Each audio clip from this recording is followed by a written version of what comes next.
Wait lang, maghapon ka nang nag-i-scroll sa Facebook. Ni isang segundo wala ka pang nilalaan kay Lord. O may napala ka ba? Ito saglit lang. Nasa kamay ng Diyos ang buhay ng bawat nilalang at ang hininga ng tao. Yung Hebrew word na ginamit doon sa life ay nefesh, ang ibig sabihin soul or being. Ibig sabihin lahat ng may buhay, mula sa pinakamaliit na nilalang hanggang sa buong sangkatauhan ay umaasa sa Diyos para mabuhay. Alam nyo, kapag inintindi natin tong verse na to, wasak yung pride nating mga tao. Kasi no amount of wealth, wisdom, or strength ang makakapagpatagal sa buhay mo kung hindi papahintulutan ng Diyos. And at the same time, nagbibigay din po sa atin to ng comfort.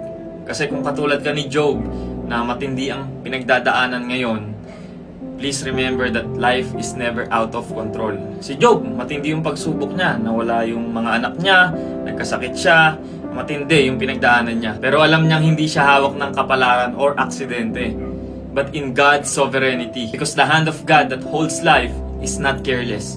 It is the same hand that creates, provides, and redeems. Kaya kapatid, kung ang bawat hininga mo ay nasa kamay ng Diyos, ibig sabihin wala ni isa mang segundo ng buhay mo ang aksidente. Bawat tibok ng puso, bawat paghinga ay sadyang pinahihintulutan ng Diyos. Kaya kung hawak niya ang iyong hininga, ibig sabihin, hawak niya din ang iyong kinabukasan. Hindi ka hawak ng problema, hindi ka hawak ng tao, hindi ka hawak ng sakit.